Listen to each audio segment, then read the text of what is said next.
பெகல்காம் தாக்குதலுக்கு பதிலடி தரும் வகையில் பாகிஸ்தான் மற்றும் பாகிஸ்தான் ஆக்கிரமிப்பு எல்லையில் உள்ள தீவிரவாதிகள் முகாம்கள் மீது இந்திய ராணுவம் அதிரடி தாக்குதல் நடத்தியது.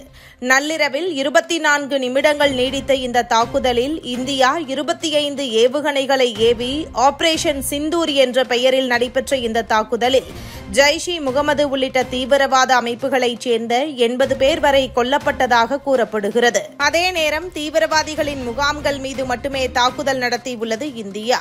இது மிக பெரும் துல்லிய தாக்குதலாகும்.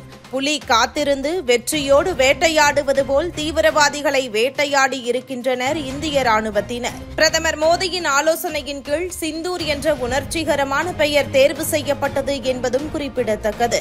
இந்திய ராணுவம் பாகிஸ்தான் எல்லையில் நடத்திய இந்த தாக்குதலை இந்தியர்கள் திருவிழாவாக கொண்டாடி வருகின்றனர். குறிப்பாக பிரதமர் மோடிக்கு உலகம் முழுவதும் உள்ள இந்தியர்கள் ஆதரவு கரங்களை நீட்டியுள்ளனர்.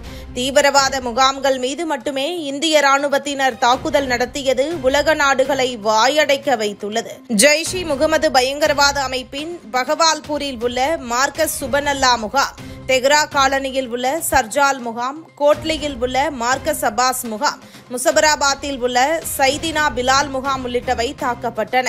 அதேபோல் லஷ்கர்-இ-தைபாவுக்கு சொந்தமான முரித்கேவில் உள்ள மார்கஸ் தொய்பா, பர்னாலாவில் உள்ள மார்கஸ் அஜில் ஹதீத் முகாம், முசபராபாத்தில் உள்ள ஷாவாய் நல்லா முகாம், ஹிஜாபுல் முஜாஹிதீன் அமைப்பின் ஷியால்கேட்டில் உள்ள மெக்மூனா ஜோயா, கோட்லியில் உள்ள மாஸ்கர் ரஹீல் ஜாஹித் உள்ளிட்டவை தாக்கி அழிக்கப்பட்டன.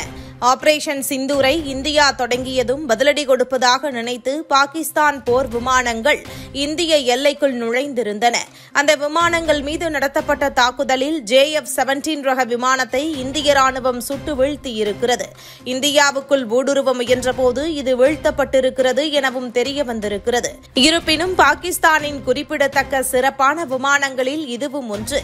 இதனை இந்தியா வீழ்த்தியிருப்பது சிறப்பான நடவடிக்கை என்றும் சொல்லப்படுகிறது. சீனா பாகிஸ்தானுக்கு வான் பாதுகாப்பை உறுதி செய்யும் வகையில் ஏவுகணை எதிர்ப்பு அமைப்பை வழங்கியுள்ளது. அதாவது பாகிஸ்தான் வான்வெளிக்குள் ஏவுகணைகள், ட்ரோன்கள் அத்துமீறி நுழைந்தால் அவற்றை கண்டுபிடித்து இந்த அமைப்பு அளிக்கும், மேலும் எச்சரிக்கை செய்யும்.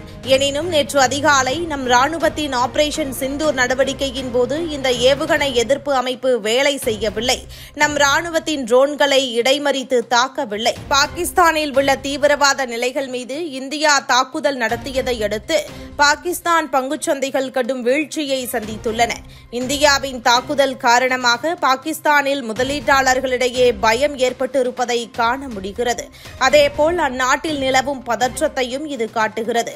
ஏற்கனவே பாகிஸ்தானில் பொருளாதார பிரச்சினை தலைவிரித்தாடும் நிலையில் தற்போது இந்தியாவின் இந்த தாக்குதல் பொருளாதார ஸ்திரத்தன்மை குறித்து மேலும் அச்சத்தை ஏற்படுத்தியுள்ளதும் தெரிகிறது. இந்தியாவின் தாக்குதலால் நிலைகுலைந்து போயிருக்கிறது பாகிஸ்தான். தீவிரவாதிகளுக்கு பயிற்சி கொடுக்கும் இடம் முதல் அவர்கள் வாழ்ந்த இடம் வரை அனைத்தையும் அளித்திருக்கிறது இந்தியா. இது பாகிஸ்தானின் ஒரு பிரிவினரிடையே பெரும் சந்தோஷத்தை ஏற்படுத்தியுள்ளது. ஏனென்றால் தீவிரவாதிகளுக்கு அடைக்கலம் கொடுத்து கொடுத்து நாட்டை குட்டிச்சுவராக்கி இருக்கிறார்கள். வளர்ச்சி, நிம்மதியான வாழ்க்கை என்பதை பாகிஸ்தான் மக்கள் மறந்தே விட்டார்கள். மத கோட்பாடுகள் தீவிரமாக கடைபிடிக்கும் மூத்தவர்களால் பாகிஸ்தானின் நிலைமை நாளுக்கு நாள் மோசமாகி வருகிறது.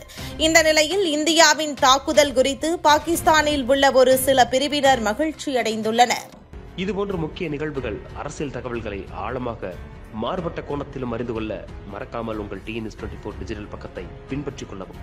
உங்கள் ஒவ்வொரு ஆதரவும் இதுபோன்ற பல நிகழ்வுகளின் பின்னணியை அறிய உதவும்.